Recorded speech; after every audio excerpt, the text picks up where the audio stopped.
Hindi ka ordinaryong Pilipino. Tama mali? Ordinaryong Pilipino ako, Mr. Chair. Hindi ka ordinaryong Pilipino. Vlogger ka. No, I'm a manggagawa ako, Mr. Chair. Lahat pa ng ordinaryong Pilipino, vlogger? Mr. Chair, manggagawa ko. Andali lang, andali lang. Ordinaryong Pilipino ako, Mr. Chair. Mr. Chair, point of order. Higit ng publiko yung hindi na aayon na kilos ng isang public official, talaga makikita po tayo. At yung mapapansin ng publiko. Huwag naman sana tayo masasaktan. Ano tinutukoy mo, Mr. Chair? Your Honor, yun pong mga gumagawa ng kagaspangan. Yun po yun. Sino nga yung tinutukoy mo? Hindi ko po alam. Siguro po, maaaring kayo po, Your Honor, mawalang galang na po, nasa inyo po yun kung sino po yung mapapatungkulan nun. May I request that all social media personalities take the microphone and introduce yourselves one by one, starting to the nearest to the chairman. Good afternoon, Mr. Chair. I am George Ahmed Paglinawan. I am a lawyer. I am not Ado Paglinawan, the one that was mentioned by the Commodore Terriela. I believe there's another person who is named Ado Paglinawan, and I'm sure that that is not me. Thank you. Okay, next. Yes, my name is Darwin Salcedo, known as Boss Dada in YouTube and Facebook. Next. My name is Dr. Richard Tesoro Mata. I'm a health blogger, pediatrician. Next. Good afternoon, Mr. Chair. I'm Glenn Ang Chong, a lawyer, certified public accountant, and former member of the House of Representatives in the 13th Congress. Next, please. Good afternoon, Mr. Chair, and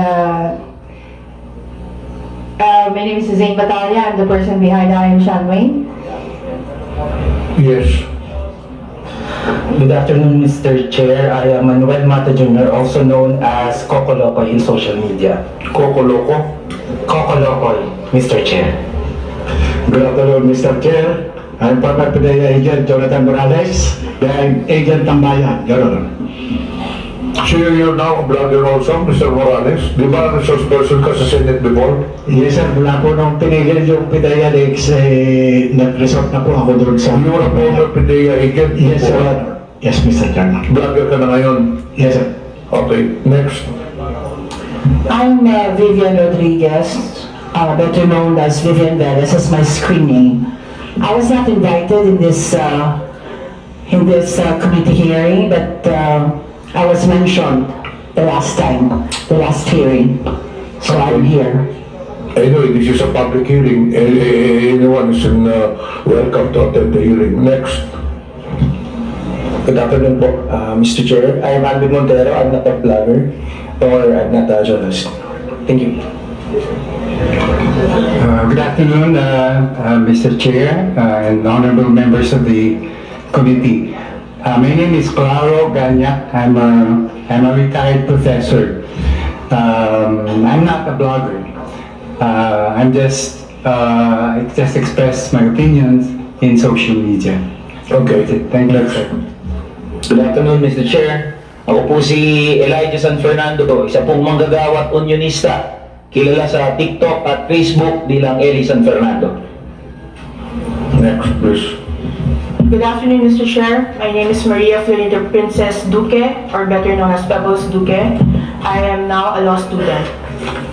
Next, please. Good afternoon, Mr. Speaker. Mr. Chair, sorry. I'm Dr. Ethel Pineda Garcia. Okay. I think there are some vacant seats. Pwede na po kung kunin yan. Yes. I'm Trixie Cruz Angeles. I'm a lawyer. Next, please. May I continue, Mr. Chair? Wait, meron pa yata dito. So, kompleto na po ba ang mga social media personalities? Who is Vicente Cunanan? You're also a social media personality? Okay, so you cannot proceed with your interpellation. Thank you, Mr. Chair. Again, Ms. Cruz, do you believe that freedom of expression is not absolute? Yes, Mr. Chair. You do. Of course. I'd like to ask the other bloggers if they also believe that. Yes, Mr. Chair. You also believe that? Okay. Sir, Now, there's always limitation. Ms. Cruz said, yung kanyang statement sa YouTube, no? Na profanities, insults, malicious is a healthy discourse. Gusto kong tanungin yung mga vloggers natin, do you agree with her on that? Yes. That profanities, insults, and malicious accusations is a healthy discourse and a part of the freedom of expression? And we would like to ask every blogger to answer me yes or no if they believe in that. Mr. Chair, can I be recognized? Yes. Mr. Chair, no other than the highest court of the land has repeatedly said na hindi po masama ang pagmumura, lalong-lalo na sa mga pampublikong opisyal, especially kung ang pinatutungkulan po ay yung official functions nila. Not the person, but their official functions, Mr. Chair. So yun po ang paninindigan, lalong-lalo na po namin bilang mga manggagawa, dahil kahit meron pong TikTok, Facebook o social media, sa komunidad po, yan ang lengguwahe ng mga manggagawa at ordinaryong Pilipino na nagagalit. Hindi po kasalanan ng mga vlogger o ng mga gumagamit ng Facebook, TikTok, X o kung ano pa mang social media platforms kung bakit merong ganito na mga pagmumura o profanities. Ito po ay lengguwahe ng mga manggagawa at ordinaryong Pilipino na nagagalit. Mr. Elijah, hindi ko binabanggit yung lingwahe ng ordinaryong Pilipino.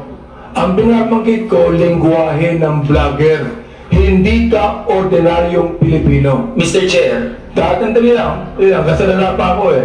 Alright. Hindi ka ordinaryong Pilipino. Tama mali? Ordinaryong Pilipino ako, Mr. Chair. Hindi ka ordinaryong Pilipino. Vlogger ka eh. No, ay manggagawa ako, Mr. Chair. Lahat pa ng ordinaryong Pilipino, vlogger?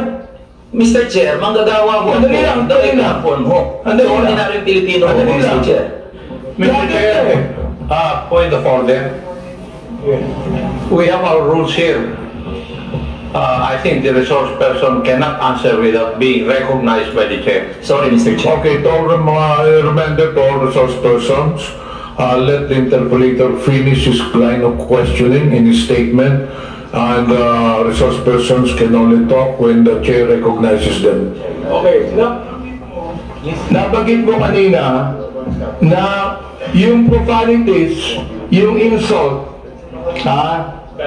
yung malicious accusation, kung yan ay sinabi sa kanyang ang tawag doon functions bilang public official, okay yun. Yung sabi mo, di ba? But not on a personal basis, correct? Yeah. Yes, Mr. Chair. Sabihin natin, naniniwala ako dyan. Pero, hindi naman niya sinabi yan sa akin on my public functions, official functions. It is a personal accusations on me. Mr. Elijah. I cannot, Mr. Chair, can I be? I cannot speak on behalf of Ms. Joey, Mr. Chair. Inaano ko lang yung sinabi mo. Yes, Mr. Chair. Okay, now I'd like to ask Ms. Joey, Ms. Cruz, are you insulting me on my public official functions, or it is a personal accusation on me? It's not a personal accusation, Mr. Chair, and I think we have agreed early on that we do not have any personal relationship. Yes, that's right. Pero ito, ang sabi ni Elijah, okay lang yon kung yan ay sinabi in my official functions as a public servant. Alam mo ba yung official functions ko? Yes, Mr. Chair, and alam mo. So therefore, hindi ka naniniwala sa aking official functions, kaya tinawag mo akong gago. No, Mr. Chair. The observation that I uttered to describe your performance of your official action. That is my observation. That is what I felt. Well, inobserbuhan mo ba yung aking official function? Yes, Mr. Chair. I watch your hearings. Since I won in 2019? No, Mr. Chair. I closely monitored your performance as a congressman in the 19th Congress. And you hated me for that? No, not really, Mr. Chair. Just in the 19th Congress. So you hated me, Mr. Chair. Ano ibig sabihin nun? Binanggit mo, gago ako, binanggit mo, isasampal ko ito sa pagmumukha mo, binanggit mo, I'm going to be, hindi ko mabanggit eh. Okay. If you prepare, binanggit mo yun eh. Therefore, you hated me.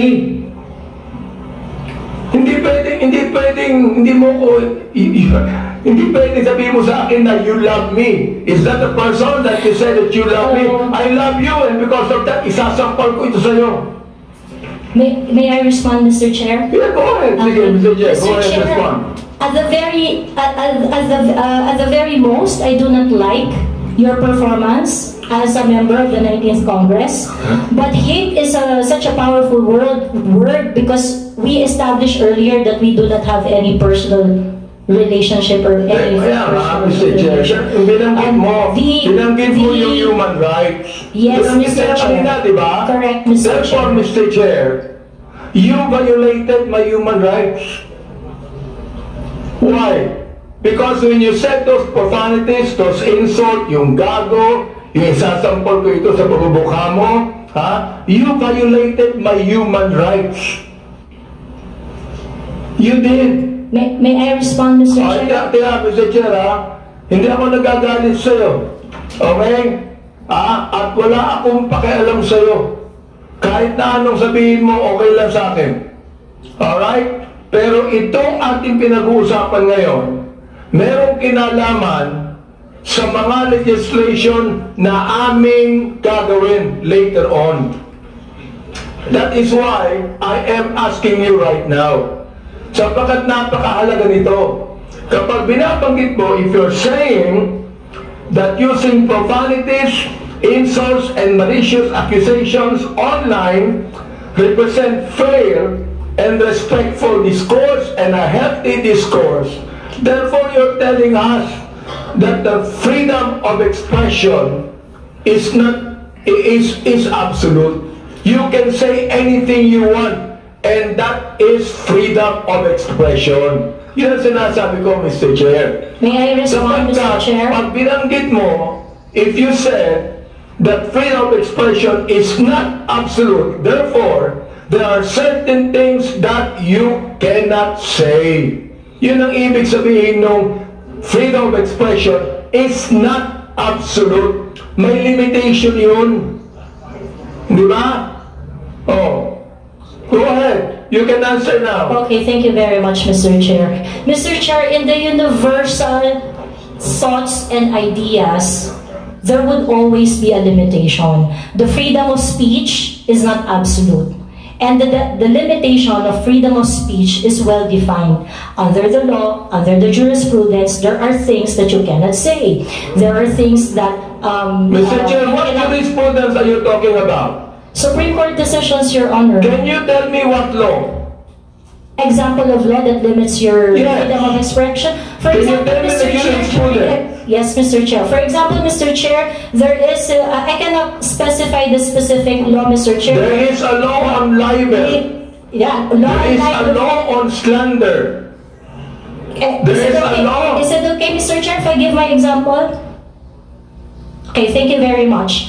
One example, and I think this example is very demonstrative, it is very illustrative of the limitation of freedom of speech. Right now, it is election, midterm election, and it is not allowed that people are going to campaign on the day of the election day. That is a clear prohibition to express on the part of the citizen to say whatever they want to say on the Teka, Mr. Chair, ano po ang connection ng binabanggit mo? I'm asking you about the jurisprudence. I just told you that there is a law against on libel, on cybercrime. What you said today is libelous. What you said here is libelous. Why? Mr. Because Chair, there is a malicious intent. When you use profanities, when you use the word gago, there is a malicious accusation, and that is libelous. Mr. Chair, if that is your assessment, what kind of statement, you will have your... Mr. Chair, not only libelous, that is also unjust vexation on my part. May I respond, Mr. Chair?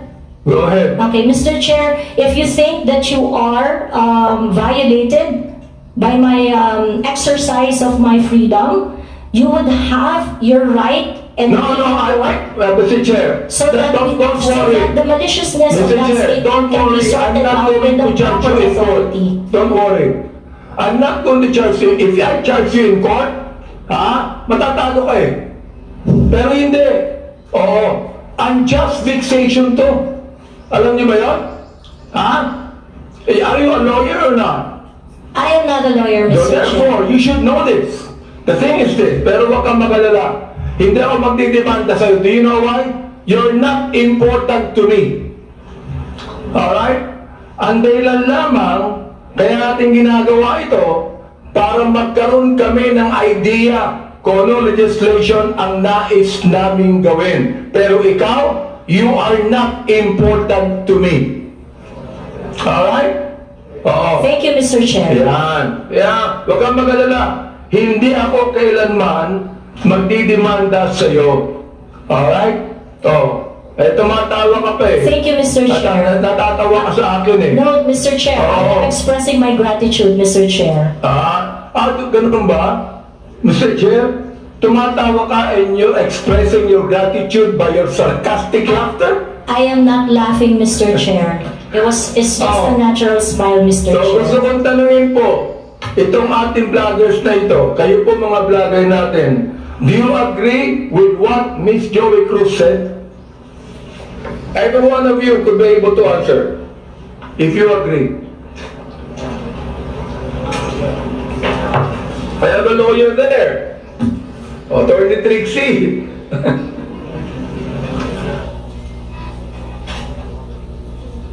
Attorney Trixie, you have the floor. Thank you, Mr. Chair. I disagree with Ms. Joey. I believe that there is, instead of a limitation on the freedom of speech, I believe that speech is either protected or not protected. Thank you very much. Those that are covered by the law, such as the law on inciting to terrorism, inciting to rebellion, and so on, are unprotected speech. And those that are not covered by any limitations by the law are protected speech. The Supreme Court has said that expressions of frustration are protected speech. And therefore, although we differ, Ms. Joey and I, on the approach to the problem, we agree on the solution. Okay, let me ask the other bloggers that we have. Each of you could be able to answer and tell me if you agree with Ms. Cruz on that. Your Honor, Mr. Chair, I am Dr. Mata. I'm a bit forgiving on those things sometimes, Mr. Chair, because sometimes people are so expressive that we tend to say things. And I could cite, Mr. Chair, your example on the last hearing. You mentioned something as well. I won't mention it now, but you said something, but I know it was withdrawn as well. So there's no, I'm not affected by what you said, because sometimes you're just, in your emotions, you tend to say things, which you said, T-A-N-G-A, but it's okay, Your Honor. Mr. Chair, let me answer that, no? When I say T-A-N-G-A, binalik ko lang sa kanya eh. Siya ang unang nagsabi.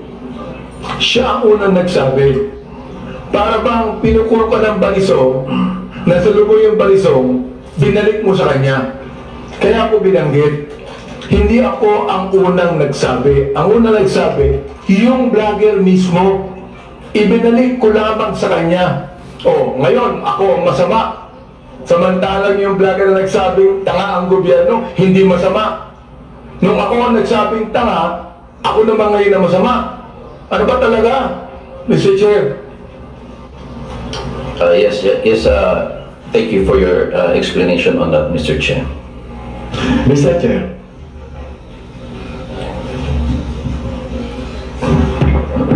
This was that. Mr. Chair. Mr. Morales, please proceed. Yes, sir. Doon sa kay Miss Joey Cruz, ang ko lang, bilang isang dating tauhan ng gobyerno, huwag lang sana tayong magpakita ng anumang kagaspangan para hindi tayo napapansin ng publiko. Yun lang po. Ano yun? Sabihin? Huwag lang magpakita ng kagaspangan para hindi makita ng publiko. Yes, Your Honor, Mr. Chairman. Yun lang po. Kasi kung mapapakita tayo ng kagaspangan at makikita ng publiko yung hindi na ayon na kilos ng isang public official, talaga makikita po tayo. At yun mapapansin ng publiko. Huwag naman sana tayong nasasaktan. Yun ang tinutukoy mo, Mr. Chair. Your Honor, yun po gumagawa ng kagaspangan. Yun po yun. Sino nga yung tinutukoy mo? Hindi ko po alam. Siguro po, maaaring kayo po, Your Honor, mawalang galang na po, nasa inyo po yun kung sino po yung mapapatungkulan. No? Mr. Chair, ano ba yung kagaspangan na narinig mo? Sino nagsabi ng kagaspangan? Your Honor, ito po bilang isang dating tauhan ng gobyerno, nagiging maingat dapat ang isang tauhan ng gobyerno habang siya ay nanunungkulan. Katulad ng pagnanakaw, pag-aabuso sa tungkulin, pagmamalabilis. Yan po yung isa sa mga dapat na tinitingnan natin. Kung tayo man ay tauhan ng gobyerno, dapat ginagampanan natin ng buong husay, buong giting, tulad ng mga alagad ng batas na handang ialay ang sarili ng buhay para laban doon sa sinumpaan tungkulin. Mr. Chairman. Mr. Chair, tama yung binanggit ni Mr. Morales tama Pero ang tinatanong ko sa iyo, nag-a-agree ka ba sa sinabi ni Miss Cruz? Sa particular, Your Honor, Mr. Chairman. Hindi ka pala nakikinig sa akin Hindi ka namang buhay ito. Pagpaumanin niyo po, Your Honor, at nakatipo yung aking binti, maaaring hindi ko wala kang karapatang magsalita kung hindi mo narinig lahat ang mga sinabi. Iyon pong narinig ko. Clear po akong narinig. Clear, Mr. Chair, ang sinabi ko. Kanina, pinag-uusapan natin yung lahat ng mga binanggit ni Miss Cruz. And I'm asking you now, kayong mga vlogger, mga objective naman kayo, di ba? Ano ang palagay nyo rito?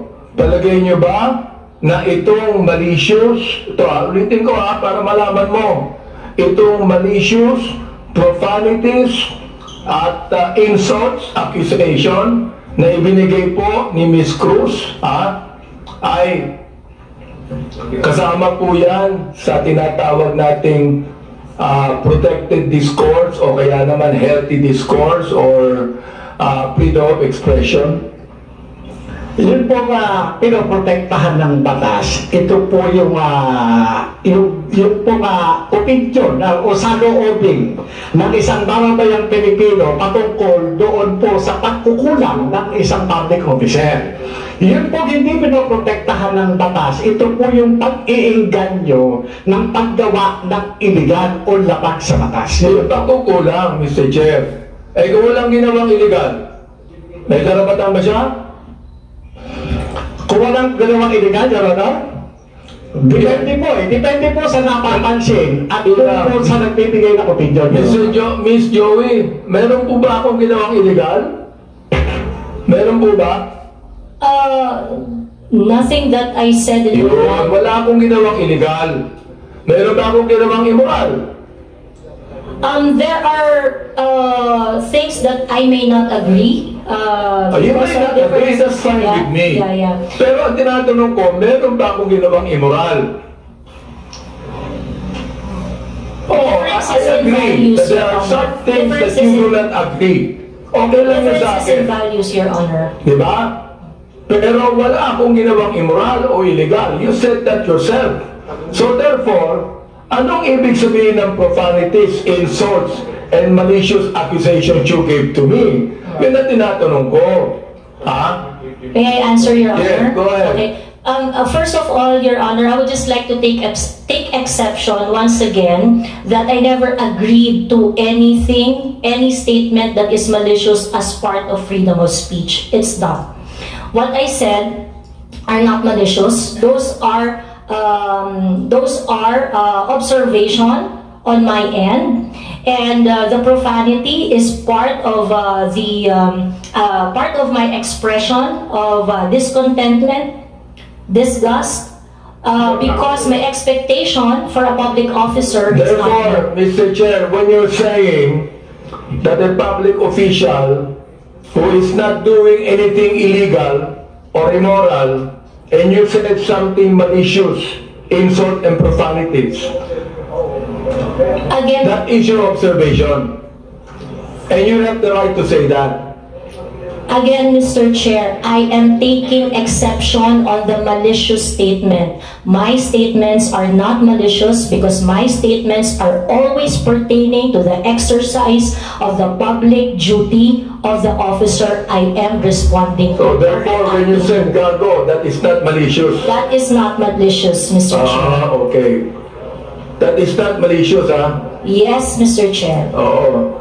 Pero ako, Miss Cruz, kahit kailan, hindi na kita kilala, hindi ko alam ang ginagawa mo, wala akong karapatang tawagin kitang gago. And I respect your opinion, Mr. Chair. Not my opinion. That is my belief. I respect your belief, Mr. Iba Chair. yung belief. Okay. I'd like to ask the other vlogger if they agree with Miss Joey on that.